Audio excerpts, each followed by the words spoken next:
Hello friends, आ गई हूँ मैं इस ड्रामे का नेक्स्ट पार्ट लेकर। So let's begin the explanation. Starting वहीं से होती है जहाँ जोंग शाओ अपना पपी सा फेस बनाकर शुएंग को मना रही होती है कि मुझे पढ़ा दो। शुएंग भी फिर उससे मना नहीं कर पाता और मान कर बोलता है कि तुमने पहले मेरी हेल्प की थी तो मैं तुम्हारा कर्जा उतार रहा हूँ। जोंग शाओ ये सुनकर बहुत ज़्यादा खुश हो जाती है कि शुएंग अब मुझे पढ़ाएगा तो मेरे नंबर तो अच्छे आने ही है। बाद में स्कूल में जब शुएंग जोंग शाओ को पढ़ा रहा होता है तो मैंगरैन को बिल्कुल भी अच्छा नहीं लगता क्योंकि वो शुएंग को बहुत ज़्यादा लाइक करती थी। और पहले उसने उससे पूछा था उसे पढ़ाने को, बट उसने उसे उसके मुंह पर ही मना कर दिया था ये बोलकर कि उसके पास टाइम नहीं है। पर जोंग शाओ को पढ़ाते देखकर उसे बहुत ज़्यादा जेलसी होती है।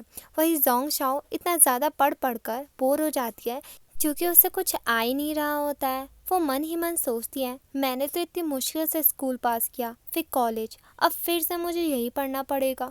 पता नहीं क्यों मैंने कॉन्सर्ट जाने के लिए टॉप 10 में आने की शर्त रख ली और मान भी ली और अपने ही सीट पर उदास होकर बैठ जाती है और बाहर आसमान में क्लाउड्स दिखने लगती है। शुएंग को भी अच्छा नहीं लगता जोंग शाओ का यू सैड देखकर। तो वो बोलता है कि क्लाउड्स का शेप टाइगर जैसे लग रहा है ना। इस पर जोंग शाओ बहुत ज़्यादा खुश हो जाती है कि शुएंग ने भी ये नोटिस किया। शुएंग के फेस में भी जोंग शाओ को देखकर पहली बार प्यारी सी स्माइल आ जाती है। बाद में सर एक क्वेश्चन का आंसर बोर्ड में करने को किसी एक स्टूडेंट को बुला रहे होते हैं तो मैंगरेन क्या करती है, वो जोंग शाओ का नाम ले लेती है कि इसे तो शुएंग आजकल ट्यूशन दे रहा है तो इसे ये क्वेश्चन ज़रूर आता होगा। टीचर फिर उसे ही बुलाने लगता है। जोंग शाओ अपना मुंह छुपा रही होती है क्योंकि उसे ये क्वेश्चन आता ही नहीं था तो उठकर फिर बोर्ड पे जाती है, पर उसे कुछ आता ही नहीं था तो वो कुछ लिख नहीं पाती है।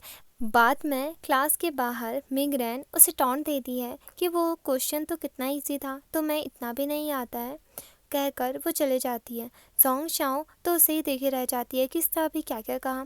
घर जाकर फिर उसे यही बेइज्जती याद आ रही होती है तो वो खुद से ये प्रॉमिस करती है कि मैं टॉप 10 में आकर ही रहूँगी और अपनी आज की बेइज्जती का बदला तो उससे लेकर ही रहूँगी और पढ़ने बैठ जाती है। बस में भी उसे बहुत ज़्यादा नींद आ रही होती है तो जोंग शाओ को चोट न लगे इसलिए शुएंग उसका सर अपने कंधों पर रख देता है।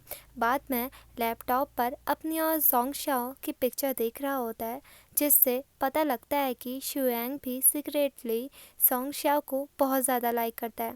तभी एक डाउट पूछने पर जोंग शाओ शुएंग के रूम में आ जाती है तो शुएंग जल्दी से अपना लैपटॉप बंद कर देता है। जोंग शाओ को तो कुछ और ही लग रहा होता है कि ये कुछ वैसी चीज़ें ही देख रहा होगा तो वो क्या करती है, वो उसे बहुत ज़्यादा छेड़ने लग जाती है और वहाँ से चले जाती है। शुएंग को तो अपनी सफाई पेश करने का भी मौका नहीं मिलता। ब्रेकफास्ट में भी वो उसे बहुत ज़्यादा छेड़ती है। स्कूल में बोर्ड में रिजल्ट लग जाता है जिसमें जोंग शाओ की बहुत अच्छी रैंक आई होती है और वो बहुत ज़्यादा खुश हो जाती है। शुएंग को वो हक कर लेती है और फादर को ये गुड न्यूज़ बताने की मैं टॉप 10 में आ गई हूँ वो ज़ोर से भागने लग जाती है। शुएंग भी उसके लिए बहुत ज़्यादा हैप्पी हो जाता है। बाद में उसे उसके फेवरेट बैंड का कॉन्सर्ट टिकट मिल जाता है। पहले शुएंग उसके साथ जाने के लिए बहुत ज़्यादा नखरे दिखाता है पर लास्ट में जोंग शाओ उसे मना ही देती है। जोंग शाओ उससे कहती है देखना कल का दिन बहुत ज़्यादा अच्छा होगा और नेक्स्ट डे दिखाता है बस में धक्के खाते खाते वो कॉन्सर्ट पहुंचते हैं। फिर पता चलता है कि जोंग शाओ अपना टिकट तो भूल ही गई होती है घर पर। शुएंग कहता है कि ये तुम्हारा फेवरेट बैंड है ना तो तुम मेरी टिकट से कॉन्सर्ट दिखाओ, मैं यहीं रहूँगा। पर जब वो चेक करता है अपनी टिकट तो वो भी घर पे भूल गया होता है और वो दोनों सिक्योरिटी गार्ड से बहुत ज़्यादा मिन्नतें करते हैं कि हमें प्लीज़ कॉन्सर्ट में जाने दो, मेरे फ़ोन में टिकट की पिक्चर भी है, हम कहीं भी बैठ जाएंगे, प्लीज़ हमें अंदर जाने दो। पर सिक्योरिटी वाला उन्हें अंदर जाने नहीं देता। जोंग शाओ का मूड बहुत ज़्यादा ऑफ हो जाता है। बाद में शुएंग जोंग शाओ को कंफर्ट करने के लिए उसके फेवरेट बैंड का सॉन्ग चला देता है। सिचुएशन बहुत ज़्यादा रोमांटिक बन जाती है। चाहे उन्हें कॉन्सर्ट में जाने का मौका नहीं मिला पर दोनों एक दूसरे की कंपनी पाकर बहुत ज़्यादा खुश थे।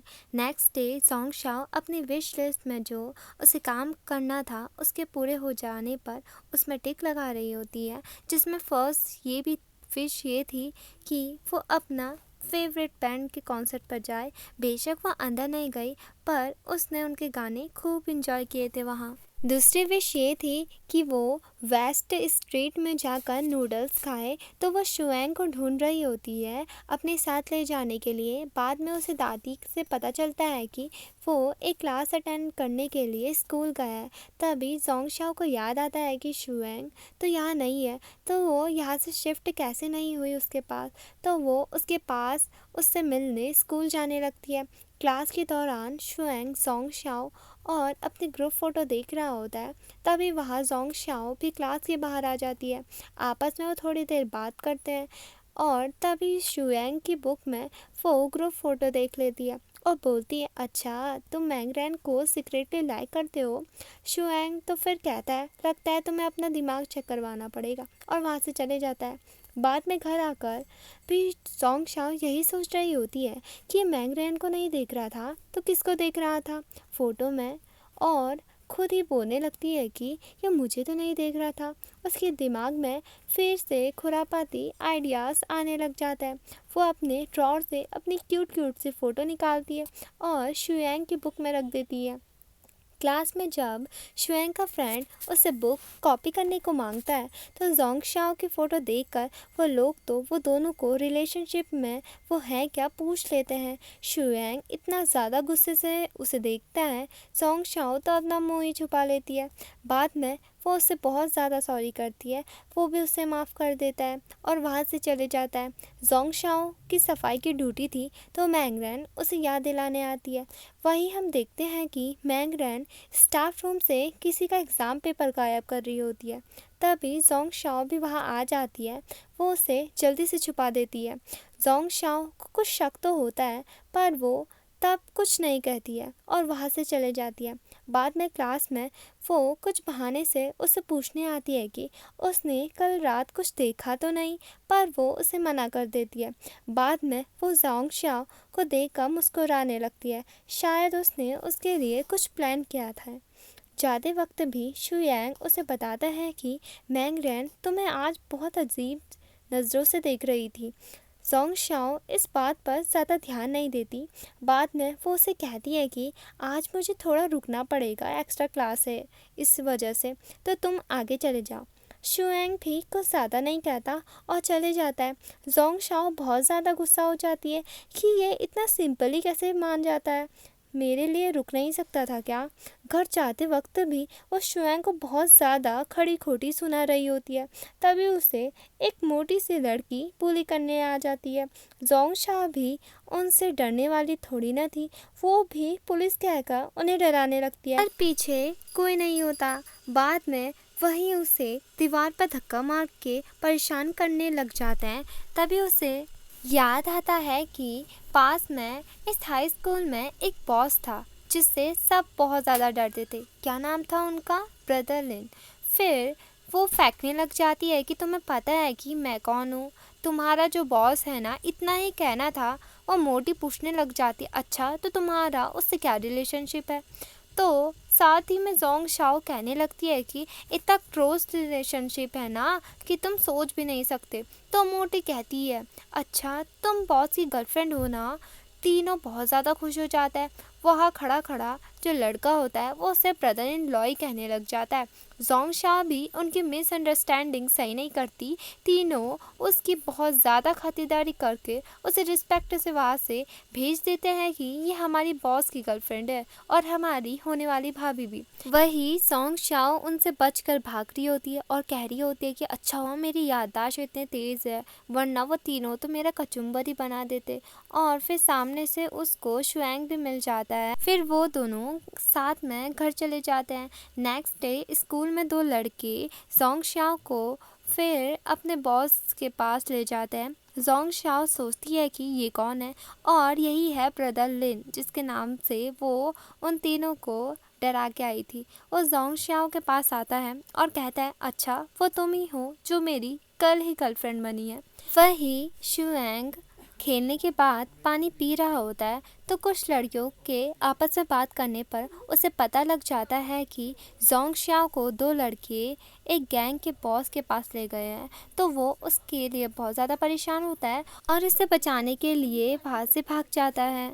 वहीं ब्रदर लिन तो जोंगशाओ को उसका एक हफ्ते के लिए छोटा भाई बनने को कहता है। मुझे ये लाइन वैसे समझ में नहीं आई कि उसने ब्रदर बनने को क्यों कहा। अगर आगे के एपिसोड में समझ आ जाएगी तो मैं आपको बता दूंगी। जोंगशाओ तो फिर बहुत ज़्यादा कंफ्यूज हो जाती है कि इसने मुझे ब्रदर बनने को क्यों कहा, और वो आपस में ही बात करने लग जाती है अपने अंदर ही अंदर।